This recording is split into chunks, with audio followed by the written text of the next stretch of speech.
Hello everyone, welcome to our YouTube channel. Today we will solve some important questions of simple interest topic of mathematics. So let's start today's class. Next question, what sum of money will amount to rupees 520 in 5 years and rupees 568 in 7 years at simple interest? मतलब interest rate same है और principal amount invested भी same रहेगी। तो 5 सालों में आप जो है 520 रुपीज़ कमाओगे एज अ इंटरेस्ट और 7 सालों में आप 568 रुपीज़ कमाओगे। क्लियर? तो आपको फाइंड आउट करना है कि प्रिंसिपल अमाउंट क्या था। तो हमने सेकेंड फॉर्मूला किया था P equals to A2 T1 minus A1 T2 divided by T1 minus T2। तो वही फॉर्मूला यहाँ पर हम अप्लाई करेंगे। Let's solve the question. तो P को कैलकुलेट करने का क्या फॉर्मूला होगा इसके अंदर? A2 T1 minus A1 T2। ये मैं आपको पहले ही समझा चुकी हूँ कि इसका मतलब क्या होता है। क्लियर? तो A2 का मतलब है कि कितना इंटरेस्ट आपने कमाया इन 7 ईयर्स। ठीक है, इस क्वेश्चन के अंदर तो कितना कमाया आपने 7 ईयर्स के अंदर? 568।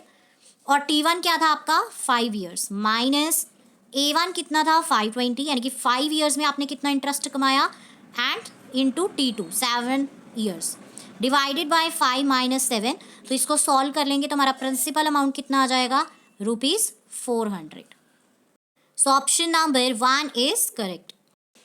Next question, rupees 500 was invested at 12% per annum simple interest and certain sum of money invested at 10% per annum simple interest। यानी कि 500 रुपये प्रिंसिपल अमाउंट जो है आपने इन्वेस्ट करी 12% के रेट पे और आपने एक और प्रिंसिपल अमाउंट इन्वेस्ट करी, बट यहाँ पे प्रिंसिपल अमाउंट आपको गिवन नहीं है बट उसका इंटरेस्ट रेट गिवन है कि कितना इंटरेस्ट आपने कमाया 10% पर annum।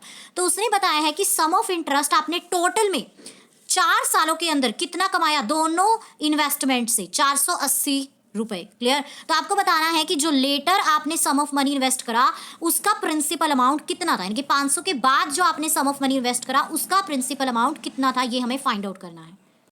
Let's solve the question. तो सबसे पहले हम फाइंड आउट कर लेंगे कि 500 से हमें कितना सिंपल इंटरेस्ट मिला है। तो सिंपल इंटरेस्ट फ्रॉम ₹500 इन्वेस्टमेंट, तो कितना हमने अर्न किया 500 को इन्वेस्ट करके 4 सालों के अंदर? 500 इंटू 12% इंटू 4 डिवाइडेड बाय 100। तो कितना हमने अर्न करा? 240 रुपये। Is it clear?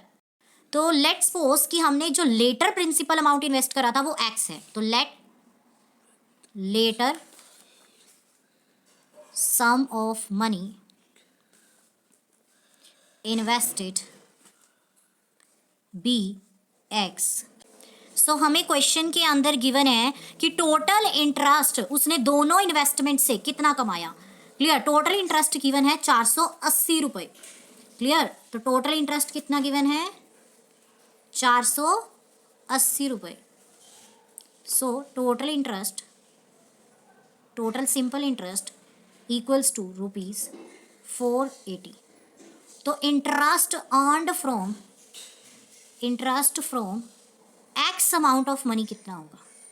जो हमने principal amount, latter principal amount X select करी उससे इंटरेस्ट अर्न कितना होगा? तो 480 में से 500 के ऊपर जो आपने सिंपल इंटरेस्ट कमाया वो माइनस कर दीजिए तो हमारे पास सिंपल इंटरेस्ट आ जाएगा earned from later principal investment. Is it clear? So अब हमें क्या फाइंड आउट करनी है? Principal amount. क्लियर? रेट हमें गिवन है उसका, दैट इज 10% पर एनम। तो हम फॉर्मूला लगा देंगे सिंपल इंटरेस्ट का, P into R into T upon 100। तो सिंपल इंटरेस्ट कितना कमाया हमने latter sum of money invested से? 240। और प्रिंसिपल अमाउंट हमें फाइंड आउट करना है। रेट हमें गिवन है 10% था और टाइम भी हमें गिवन है that is 4 years divided by 100। So principal amount invested कितना आ जाएगा? P का वैल्यू आ जाएगा इसको सॉल्व करके ₹600। So option number 3 is correct.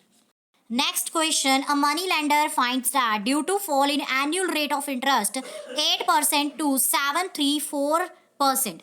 Clear? तो ये कितना हो जाएगा सॉल्व करके? 7 × 4 28 प्लस 3 कर देते हैं हम 31/4%। क्लियर? तो इतना रेट ऑफ इंटरेस्ट फॉल हुआ है, उसकी वजह से हमारी ईयरली इनकम कितनी कम हुई है? 61.50 रुपीज़।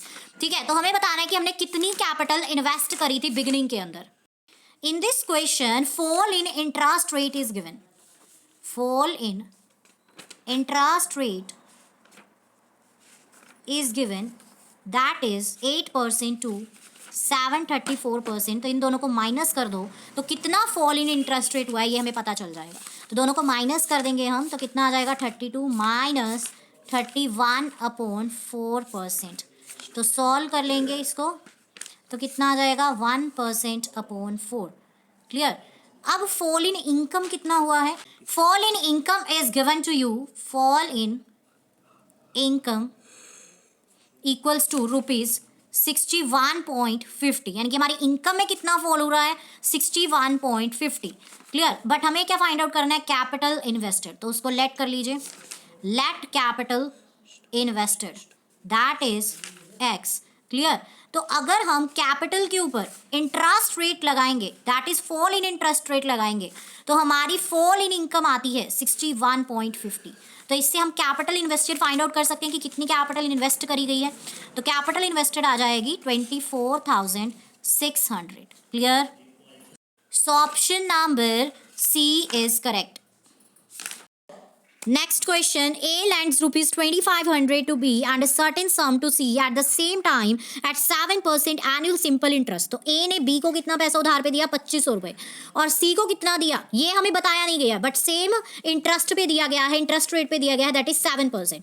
और 4 सालों के बाद A को टोटल इंटरेस्ट कितना मिलता है B और C से 1120 रुपये. तो हमें फाइंड आउट करना है कि कितना प्रिंसिपल अमाउंट C को उधार पे दिया गया. So let's solve the question. सबसे पहले हम क्या फाइंड आउट कर लेंगे कि टोटल इंटरेस्ट हमें कितना मिला है ए से. ये हमें ऑलरेडी गिवन है क्वेश्चन के अंदर दैट इज 1120. तो हमारे पास फॉर्मूला होता है सिंपल इंटरेस्ट ऑफ ए हमें गिवन है टोटल में दैट इज 1120 और हमारे पास फॉर्मूला क्या होता है P into R into T divided by 100. तो उसने B को कितना पैसा दिया 2500 रुपये एट द रेट ऑफ 7% और 4 सालों के लिए दिया.